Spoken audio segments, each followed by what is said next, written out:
High বন্ধুরা, আমি নলিতা বলছি। বন্ধুরা, আজকের এই গল্পটি সম্পূর্ণ শুনলে তোমাদের ওটা আর স্থির থাকবে না। কথা দিচ্ছি, শেষে গিয়ে তোমাদের ওটা অনেক হালকা লাগবে। তো চলুন আসল গল্পে চলে যাই। বাইরে বৃষ্টি হচ্ছিল, আমি বারান্দায় দাঁড়িয়েছিলাম। সেদিন আমি সাদা একটা নাইটি পরেছিলাম।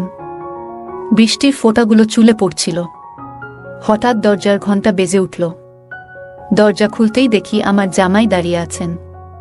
তিনি মুচকি হেসে বললেন, আজ তো আপনাকে অনেক সুন্দর লাগছে শাশুড়িমা। আমি লজ্জায় একটু ঘাবড়ে গেলাম। সেদিন আমার স্বামীর সাথে আমার একটু ঝগড়া চলছিল। আমি চাইছিলাম আমাদের সম্পর্কটা ভালো থাকুক, কিন্তু কিছু কারণে আমরা একে অপরের থেকে দূরে সরে যাচ্ছিলাম। সেদিন আমি আমাদের ঘরটা সুন্দর করে সাজিয়েছিলাম। রাতে আমার স্বামী আসবে ভেবে অপেক্ষা করছিলাম, কিন্তু হঠাৎ করে জামাই ঘরে ঢুকলেন। তিনি মজা করে বললেন, এই সুন্দর ঘরের সাজ কার জন্য? আমি হেসে বললাম, এটা একটা ছোট্ট সারপ্রাইজ ছিল আমার স্বামীর জন্যে। জামাই তখন মজা করে বললেন, আপনার স্বামীকে এমন চমক দেওয়ার আইডিয়া ভালো, কিন্তু আমার আসার জন্য কি কিছু বিঘ্ন ঘটল, তাই না? আমি হাসতে হাসতে বললাম, না, তেমন কিছু না, শুধু একটু ভিন্ন কিছু করার চেষ্টা ছিল। জামাই তখন বললেন, সম্পর্কে মাঝে মাঝে চমক দিয়ে ভালোবাসা বজায় রাখতে হয়। আর আপনি সবসময় এমন উদ্ভাবনী চিন্তা করেন, সেটা প্রশংসনীয়। আমরা হাসিমজার মধ্যে কিছুক্ষণ গল্প করলাম এবং পরে জামাই আমাকে বিছানায় বসতে বললেন। তারপর জামাই আমাকে কিছু না বলেই, আজকের গল্পটা অনেক স্পেশাল, তাই সবাই রেডি হয়ে যাও। বন্ধুরা, দয়া করে গল্পগুলো ভালো লাগলে ভিডিওটি লাইক, শেয়ার এবং চ্যানেলটি সাবস্ক্রাইব করো প্লিজ। আমার বয়স 30 হলেও আমি আমার শরীরের অনেক যত্ন নিতাম, তাই এখনও আমাকে কম বয়সী মনে হয়। আমার স্বামীর অবহেলার কারণে আমি আমার মেয়ে জামাইকে মনে মনে অনেক ভালোবাসতাম। তাকে আমার মনের কথা জানাতাম। আমার জামাই আমার কষ্টগুলো বুঝত, তাই সে আমার পাশে সব সময় থাকত। আমি আমার মেয়ের জামাইয়ের সাথে কিছু কথা বলছিলাম, এমন সময় হঠাৎ আমার স্বামী রাহুল বাড়িতে চলে এলো। সে আগে থেকে বলেছিল যে সে 1 ঘন্টা আগেই আসবে, কিন্তু আজও সে দেরি করল। সময় মতো এলে জামাইকে দরজা থেকে বিদায় জানাতে পারতাম। বাড়িতে এসে সে প্রথমেই জামাইকে জড়িয়ে ধরল, কিন্তু আমাকে দেখল না, যা দেখে আমার একটু রাগ হলো। ঘরে বসে আমি কিছু চিন্তা করছিলাম, জামাইও আমার পাশে বসেছিল। আমি তখন ভাবনার মধ্যে এতটাই ডুবেছিলাম যে হঠাৎ জামাই আমার দিকে হাত বাড়িয়ে বলল, শাশুড়ি মা, আপনি কি চিন্তায় আছেন? আমি একটু চমকে উঠলাম। সে মৃদু হাসিতে বলল, তাহলে এখানে একা একা কি ভাবছেন? আমি একটু লজ্জা পেয়ে হেসে বললাম, না, তেমন কিছু না, কিছু কাজের চিন্তা। আমরা গল্প করতে করতে আমি তাকে আমাদের সাজানো ঘরটা দেখালাম, যেটা আমি রাহুলের জন্য সাজিয়েছিলাম। জামাই প্রশংসা করে বলল, এটা খুব সুন্দর হয়েছে। আমি হেসে বললাম, ভেবেছিলাম রাহুলকে চমক দেব, কিন্তু তুমি এসে পড়লে। জামাই বলল, সম্পর্কে মাঝে মাঝে এমন ছোট ছোট চমক দেওয়া প্রয়োজন, এতে ভালোবাসা টিকে থাকে। এরপর আমরা কিছুক্ষণ গল্প করলাম এবং সে আমাকে বলল, কোনো সমস্যা হলে আপনি আমাকে বলবেন, আমি আছি আপনার পাশে। তার কথায় আমার মন একটু হালকা হলো আর আমি স্বাভাবিক অনুভব করতে শুরু করলাম। কারণ আমাকে আমার স্বামী ভালোবাসে না, সব সময় আমার কাছ থেকে দূরে থাকে আর আমার সাথে অনেক ঝগড়া করে। তাই আমি মনে মনে ভাবছিলাম আমার জামাইকে আমার কাছেই রাখব, তাকে আমার মনের সুখ দুঃখের কথা জানাবো। পরের দিন রাহুল যথারীতি তার কাজের জন্য বেরিয়ে গেল। জামাই তখনও বাড়িতে ছিল। সে জানালো যে 10টায় তার অফিসে যেতে হবে। জামাই অনেক ফিট এবং সুদর্শন, এবং তার ব্যক্তিত্ব দেখেই বোঝা যায় সে দায়িত্বশীল। সে নাস্তা করে নিজের কাজে লেগে গেল। আমি তার কাজের প্রতি যত্ন দেখে মনে মনে খুশি হলাম। জামাই যাওয়ার আগে আমাকে বলল, আপনারা যদি চান আজ সন্ধ্যায় ক্যান্ডল লাইট ডিনার করতে পারেন। গতকাল আমি সময় এসে আপনাদের পরিকল্পনায় ব্যাঘাত ঘটিয়েছিলাম। আজ আমি দেরিতে ফিরব, আপনারা নিজেদের মতো সময় কাটাতে পারেন। আমি হাসি দিয়ে তার কথা মেনে নিলাম, আর মনে মনে ভাবলাম সম্পর্কগুলো কত সুন্দরভাবে পরিপূর্ণ হতে পারে যদি আমরা একটু যত্নশীল হই। রাহুল সারা দিন আমার সাথে খুব একটা কথা বলেনি, যদিও আমি বিকেলে তার জন্য ডিনার রেডি করেছিলাম। সন্ধ্যায় যখন সে বাড়িতে এলো, তাকে কিছুটা ক্লান্ত দেখাচ্ছিল। আমরা একসাথে ডিনার করলাম, কিন্তু আমি তাকে কোনো কিছুতে চাপ দিইনি, কারণ তাকে দেখেই মনে হচ্ছিল খুব পরিশ্রান্ত। আসলে রাহুল আমার স্বামী, এবং আমাদের জীবনে সময় কাটানোর আরও অনেক সুযোগ আসবে। তাই সেদিন তাকে আর কিছু না বলে শান্তিতে ঘুমাতে দিলাম। রাতে যখন সে ঘুমিয়ে পড়ল, আমি কিচেন পরিষ্কার করতে লাগলাম। তখন প্রায় রাত 10টা বেজে গেছে এবং আমি আমার নীল গাউন পরেছিলাম। আমার জামাই তখনও বাড়ি ফেরেনি। আমি ভাবছিলাম তাকে ফোন দেব কিনা, ঠিক তখনই দরজা খুলে গেল এবং সে বাড়িতে ঢুকল। আমি তাকে জিজ্ঞেস করলাম, তুমি কি খেয়েছ? সে জানালো, হ্যাঁ, সে বাইরে খেয়েছে। কিছুক্ষণ পর সে নিজের ঘরে চলে গেল আর আমি আমার ঘরে ফিরে গেলাম। আমি শুয়ে শুয়ে আমার জামাইয়ের কথা ভাবছিলাম। এইভাবেই দিনগুলো কেটে যাচ্ছিল। আমার জামাই সকাল 10টা থেকে বিকেল 5টা পর্যন্ত অফিস করত। সে প্রায়ই আমাকে বাড়ির কাজে সাহায্য করত। তার এই সহযোগিতা দেখে আমি ভাবলাম, আমার মেয়ে কত ভাগ্যবতী যে এমন একজন যত্নশীল এবং সাহায্যকারী মানুষকে জীবনসঙ্গী হিসেবে পেয়েছে। একদিন আমি রাহুলের কাপড় ঠিক করছিলাম, তার শার্টগুলো ধোয়ার জন্য আলাদা করছিলাম। হঠাৎ আমি তার প্যান্টের পকেট থেকে মুম্বাই যাওয়ার একটি টিকিট পেলাম। আমি তাকে জিজ্ঞেস করলাম, এই টিকিটটা কি? সে বলল, হ্যাঁ, অফিস থেকে আমাকে মুম্বাই যেতে হবে, ওখানে একটা অফিস পার্টি আয়োজিত হয়েছে। আমি তখন ভাবলাম সে হয়তো আমাকে সঙ্গে নিয়ে যাবে। আমি তাকে বললাম, পার্টিতে আমাকে সঙ্গে নিয়ে চলো, আমাদের একসাথে ভালো সময় কাটানো হবে। কিন্তু সে হেসে বলল, এই পার্টি অফিসের সবার জন্য, এটা পারিবারিক কোনো আয়োজন নয়, তাই তুমি যেতে পারবে না। তার কথায় আমি একটু হতাশ হয়ে পড়লাম, কারণ আমি আশা করেছিলাম হয়তো আমরা একসঙ্গে সময় কাটাবো। পরের দিন সে মুম্বাই চলে গেল 4 দিনের জন্য। সেই সময় আমার জামাইও অফিসে পার্টির জন্য প্রস্তুতি নিচ্ছিল। সে আমাকে তার অফিসের পার্টিতে নিয়ে যাওয়ার প্রস্তাব দিল। আমার স্বামী যেখানে আমাকে কোথাও নিয়ে যেতে আগ্রহী ছিল না, সেখানে আমার জামাই আমাকে ভালো সময় কাটানোর সুযোগ দিল। আমি অনেক সুন্দর একটি নীল শাড়ি পরেছিলাম, যা আমাকে অনেক সুন্দর লাগছিল। জামাই আমাকে দেখে অবাক হয়ে গেল, বলল, শাশুড়ি মা, তোমাকে অনেক সুন্দর লাগছে। আমি তার কথায় একটু লজ্জা পেয়ে গেলাম। আমরা একসাথে সেই পার্টিতে গিয়েছিলাম আর আমি খুবই ভালো সময় কাটিয়েছিলাম। সে আমাকে খুব যত্ন সহকারে সারা পার্টিতে নিয়ে ঘুরল, যেন আমি তার খুবই আপনজন। পার্টি থেকে বাড়ি ফেরার পথে আমি তাকে জিজ্ঞাসা করলাম, তুমি আমাকে পার্টিতে কেন নিয়ে গেলে?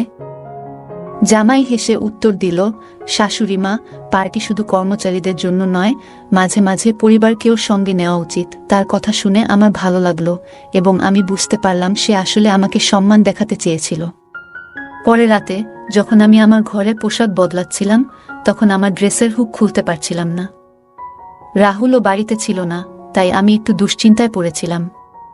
ঠিক সেই সময় জামাই এসে আমার হুক খুলতে সাহায্য করল এবং তারপর দ্রুত ঘর থেকে বেরিয়ে গেল। কিছুক্ষণ পরে আমি বাইরে এসে তাকে জিজ্ঞাসা করলাম, তোমার কি কোনো সমস্যা হয়েছে? সে মুচকি হেসে বলল, হ্যাঁ শাশুড়ি মা, আমার ঘরের এসি নষ্ট হয়ে গেছে। এত গরমে এসি ছাড়া ঘুমানো খুব মুশকিল। আমাদের বাড়িতে মাত্র 2টি এসি ছিল, একটি আমার ঘরে এবং অন্যটি অতিথি ঘরে, যেখানে জামাই থাকত। তার সমস্যার কথা শুনে আমি তাকে আমার ঘরে এসে ঘুমাতে বললাম। সে রাতে জামাই আমার ঘরে এসে ঘুমালো। যদিও আমি কিছুটা অস্বস্তি অনুভব করছিলাম, তবুও আমি তার কষ্টের কথা ভেবে কিছু বলিনি। পরের দিন তার ছুটি ছিল এবং আমাদের বাড়ির রেশন প্রায় শেষ হয়ে গিয়েছিল। আমি বাইরে রেশন কিনতে যেতে চাইলাম, কিন্তু রাহুল টাকা দিয়ে যায়নি। আমি একটু চিন্তায় পড়ে গেলাম। ঠিক সেই মুহূর্তে জামাই বলল, মা, আমি এই বাড়ির সদস্য, আপনি চিন্তা করবেন না। এই মাসের রেশন আমি কিনে দেব। আজ দুপুরের খাবার আমরা বাইরে খাবো। তার কথায় আমি স্বস্তি পেলাম এবং আমরা বাইরে বেরোনোর জন্য প্রস্তুতি নিলাম। প্রথমে জামাই আমাকে একটি রেস্টুরেন্টে খাওয়াতে নিয়ে গেল। খাওয়া দাওয়া শেষ হলে আমরা মলে শপিং করতে গেলাম। মলে যা কিছু আমার পছন্দ হলো, জামাই তা আমাকে কিনে দিল। রেশনের পাশাপাশি আমি নিজের জন্য অনেক কিছু কিনলাম এবং সমস্ত খরচ জামাই দিল। রাহুল প্রায়ই আমাকে বকাঝকা করত যদি আমি রেশনের বাইরে কিছু কিনতাম, কিন্তু জামাই কিছুই বলল না। সে চুপচাপ যা কিছু দরকার ছিল সবই কিনে দিল। তার এমন ব্যবহারে মাঝে মাঝে মনে হচ্ছিল যেন সে আমাকে খুশি করার চেষ্টা করছে। সেদিন রাতে আমি মল থেকে কেনা নতুন নাইট ড্রেসটি পরেছিলাম। জামাই আমাকে সেই ড্রেসে দেখে একটু বিস্মিত হয়ে গেল এবং বলল, শাশুড়ি মা, আপনি খুব সুন্দর লাগছেন। সেই রাতে আবারও সে আমার ঘরে ঘুমাতে এসেছিল, কারণ অতিথি ঘরের এসি নষ্ট হয়ে গিয়েছিল। মাঝরাতে ঘুমের মধ্যে আমি বুঝতে পারি যে আমি তার খুব কাছে চলে এসেছি। ঘুম থেকে উঠে আমি দ্রুত দূরে সরে গেলাম এবং নিজের কাজে মন দিলাম। আজও জামাই ছুটি নিয়েছিল। নাশতা সেরে আমি যখন রান্নাঘরে বাটি পরিষ্কার করছিলাম, তখন সে পেছন থেকে এসে হালকা চিমটি কাটল। আমি চমকে গেলাম এবং হঠাৎ ভারসাম্য হারিয়ে তার উপর পড়ে গেলাম। সেই মুহূর্তে আমরা একে অপরের খুব কাছাকাছি ছিলাম এবং আমার হাতের ময়দা তার মুখে লেগে গেল। এটি দেখে আমরা দুজনেই হেসে উঠলাম। সে মুচকি হেসে বলল, আপনার পেটে একটা পিঁপড়া ছিল, সেটাই সরানোর চেষ্টা করছিলাম। আমরা কিছুক্ষণ হেসে নিলাম, তারপর আবার নিজের কাজে ফিরে গেলাম। কিন্তু তার দয়া ও যত্ন আমার মনের মধ্যে রয়ে গেল। সেদিন থেকে আমি ভাবতে শুরু করলাম, যদিও আমার স্বামী আমাকে প্রায় উপেক্ষা করত, জামাই কিন্তু সবসময় আমার খেয়াল রাখত। তার বয়স আমার স্বামীর চেয়ে একটু কম হলেও সে অনেক বেশি যত্নবান এবং স্মার্ট ছিল।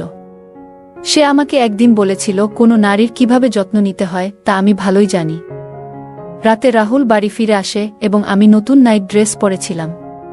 রাহুল অবাক হয়ে আমাকে জিজ্ঞাসা করল, এই ড্রেস কোথা থেকে এলো? আমি তাকে বললাম, আমি কিছু টাকা জমিয়েছিলাম, তাই নিজের জন্য এই ড্রেস কিনেছি। সে সন্দেহের চোখে আমাকে দেখল, কিন্তু আমি তার সন্দেহের কোনো গুরুত্ব দিলাম না।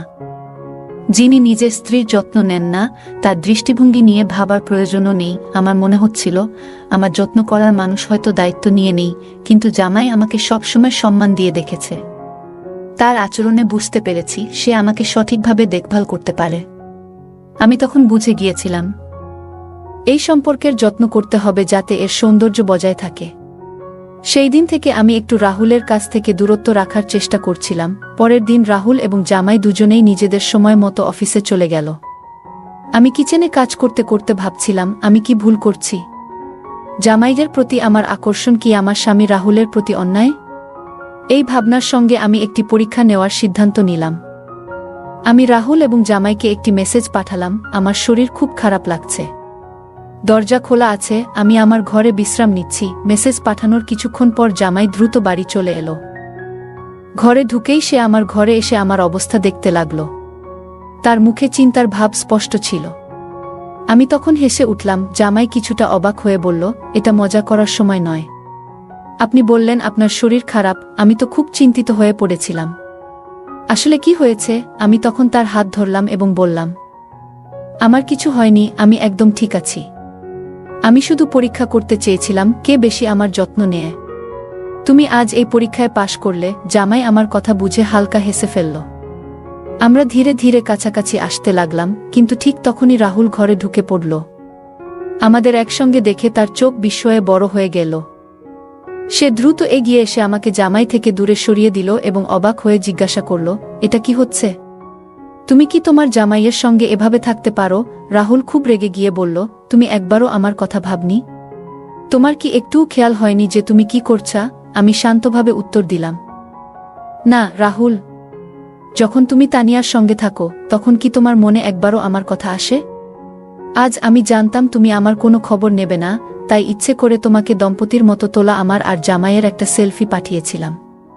মেসেজেও ইচ্ছে করে লিখেছিলাম, আমি তার সঙ্গে ভালো সম্পর্ক তৈরি করছি। রাহুল অবাক হয়ে বলল, তানিয়া, তুমি কি এসব বকছো কেন? তখন আমি তার মিথ্যার সব প্রমাণ তুলে ধরলাম। ওর এবং তানিয়ার ছবিগুলো দেখালাম। আমি তার সম্পর্কের সবকিছু আগে থেকেই জানতাম, কিন্তু এতদিন নিজের দাম্পত্য জীবনের জন্য চুপ ছিলাম। আমি ধৈর্য ধরে বললাম, অফিসের মিটিংয়ের নামে তুমি বাইরে গিয়ে তানিয়ার সঙ্গে সময় কাটাও, তার জন্য অনেক খরচ করো। অথচ আমি যখন ছোট্ট কিছু চাই তখনই তোমার মুখে শুধু খরচের কথা শোনা যায়। আমার সব অভিযোগ শুনে রাহুল হতবাক হয়ে গিয়েছিল। আমি আরও বললাম, আমি এতদিন চুপ থেকেছি, ভাবছিলাম হয়তো আমারই কোথাও ভুল ছিল। কিন্তু তোমার আসল রূপটা জামাই আমাকে দেখিয়েছে। যখন আমি ভেঙে পড়ছিলাম, সেই সময় জামাই আমাকে সাহস জুগিয়েছে। রাহুল কিছু বলার চেষ্টা করছিল, কিন্তু আমি বললাম, তুমি যে সন্দেহ নিয়ে আমাদের দেখছো তা দূর করে একবার নিজের দিকে তাকাও। তুমি যা করেছ তারপরেও তোমার কি মনে হয় তুমি সঠিক? তুমি যদি ভাবো তোমার ভুল নেই, তাহলে আমার আর জামাইয়ের মধ্যে কোনো ভুল নেই। জামাই আর আমার মধ্যে কিছুই ভুল হয়নি। আসলে আমরা দুজনে মিলে তোমাকে একটা শিক্ষা দিতে চেয়েছিলাম, আর আজ তুমি যা দেখেছ সেটাও সেই নাটকেরই অংশ ছিল। যদি তুমি আমাকে অন্য কারো সঙ্গে দেখে কষ্ট পাও, তাহলে ভাবো আমি কিভাবে তোমাকে অন্য মেয়ের সঙ্গে মেনে নিতে পারি। এবার রাহুল মাথা নিচু করে দাঁড়িয়ে রইল। আমি আমার ব্যাগ তুলে নিলাম এবং বাড়ি ছেড়ে যাওয়ার সিদ্ধান্ত নিলাম, কারণ আর কিছুই মেনে নিতে পারছিলাম না। কিন্তু সেই মুহূর্তে রাহুল আমার হাত ধরে আমাকে থামিয়ে দিল। সে ক্ষমা চাইল এবং প্রতিজ্ঞা করল যে আজ থেকে সে আর কোনো অন্য মেয়ের পেছনে যাবে না এবং আমার প্রতি বিশ্বস্ত থাকবে। আমি জামাইকে ধন্যবাদ জানালাম, কারণ তার সাহায্যে আজ আমার সংসার বাঁচল। আজকের দিনে আমরা দেখতে পাই যে অনেক পুরুষ ও নারী ভালোবাসার পরিবার থাকা সত্ত্বেও বাইরের সম্পর্কে জড়িয়ে পড়ছে। তবে এটা বোঝা দরকার যে বাইরের কেউ আপনার পরিবার বা সঙ্গীর মতো কখনোই আপনাকে আগলে রাখতে পারবে না।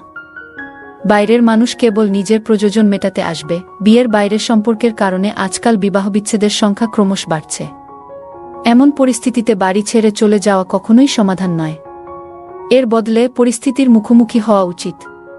একজন স্ত্রী সেই ব্যক্তি হতে পারেন যিনি তার স্বামীকে ভুল পথ থেকে সঠিক পথে ফিরিয়ে আনতে পারেন। এটা প্রতিটি স্ত্রীর বোঝা উচিত। গল্পটা কেমন লাগলো জানাতে ভুলবে না। আরও মজার মজার রোমান্টিক গল্প শুনতে চাইলে ভিডিওটি লাইক, শেয়ার এবং চ্যানেলটি সাবস্ক্রাইব করতে এবং বেল আইকনটি ক্লিক করতে ভুলবে না। ধন্যবাদ।